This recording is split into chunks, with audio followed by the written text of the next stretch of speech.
Ops! Kamusta mga bossing? Dapat hindi na tayo bumabalik sa ganito klaseng traffic, sir. Tignan natin kung bakit. Baka may checkpoint na. Kasi ano tayo ngayon, di ba sir? Election. Kaya naka-ready yung ano ko papeles ko. Nandito lang sa bulsa para pag may checkpoint, abot-abot na. Minsan kasi yan, dinudukot mo pa lang sa bulsa mo yung papeles. Basta nakita nila na ano ka, ganun ka ka-cooperative agad kapag may checkpoint. Go ka na dyan. Ako po, sakto lang naman yung oras ko. Hindi naman siguro ako malilate. Kasi gumilid tong bike Kala kasi niya makakasingit siya ron. Ayan, binigay na niya. Bigayan lang po tayo. Bakit kaya matraffic dito sa amin kalugaran? Ay, bigla-bigla lang tayo nagkakaroon ng ganitong klaseng suliranin. Bakit kaya?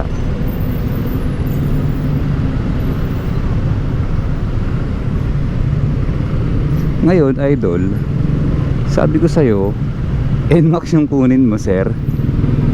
Para hindi po kayo mag-aaway ni Mrs. Kasi yan ang gusto ni Mrs. Makapag nalagay po kayo sa ganitong sitwasyon, ikaw rin siguro yung makakaranas ng discomfort.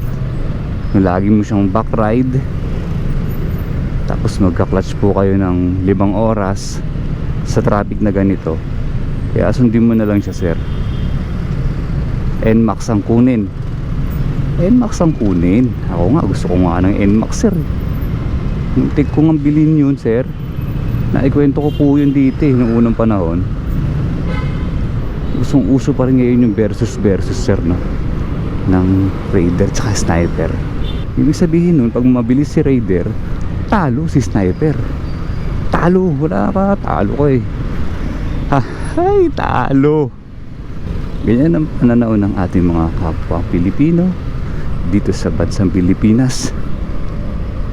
Makikita ko na kung bakit kaya nagkaka-traffic. Ayan, singitan, no? Pag mga ganyan singitan, no, bigayan po yan dapat. Nang sa ganun, maging maunlad ang ating bansa, sir. Ito po, sir, sa mga nagpa-practice ng uphill, kasi sir, di ba, may mga comment pa rin naman. Si bossing tatanong pa rin, swerte mo, sir, nandiyan ka sa uphill. Wala siguro isang linggo mape-perfect mo yan, sir. Ganun talaga yun, sigurado ako dun. Kasi nandiyan ka sa area mo, advantage. Ako tinuturo ko lang dito sa Patag. Sabi ko kahit di mo practicein, totoo rin kasi naman yung kahit di mo practicein, sir, yung uphill. Ganito, nasasanay ako ng ganitong klaseng labanan sa clutch, sir. Praktisado na ako sa uphill nito. Uphill lang, kailangan mo ng throttle, sir. Mas malakas na throttle para hatakin ka pataas ng motor mo. Lalo na kung steep, yung talagang paturok yung uphill mo, lalakasan mo yung gas. Kasi ako sa ganito, sir, timplado ko na po yan. Naghahati po yung bigay ko ng throttle sa clutch ko. Ay, dito lang sa part na to, nag-merge kasi sila dito dahil ginagawa nga po yung Skyway. Ayun pala ang dahilan, nag-merge yung traffic doon. Mas marami yung sakyan ngayon kasi hindi naman ganyan yung volume nung nakaraan.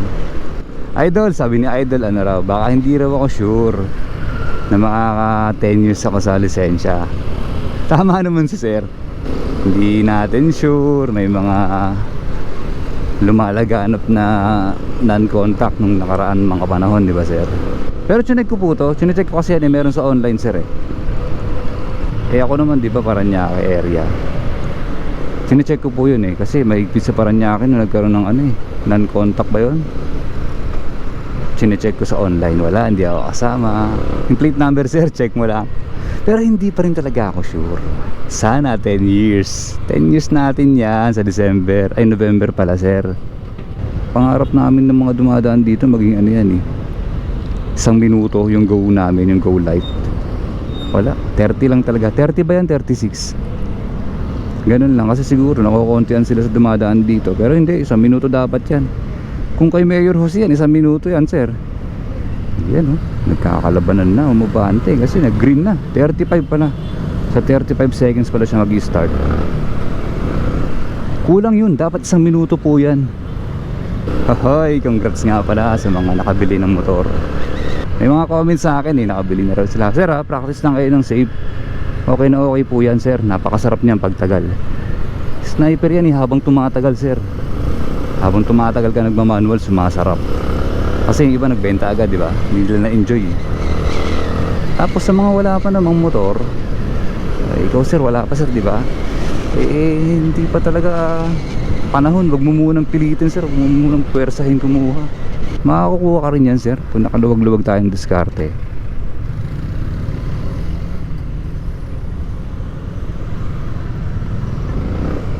Nakalagay yun sa exam.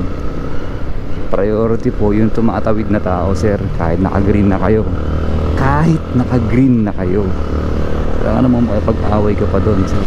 Tumatawid ka, green na eh. Wow,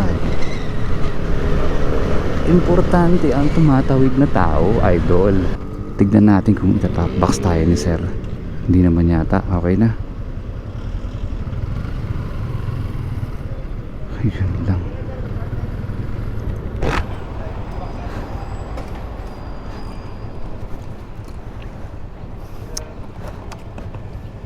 Yun yung sinasabi naming top box.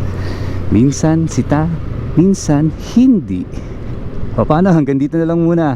Salamat!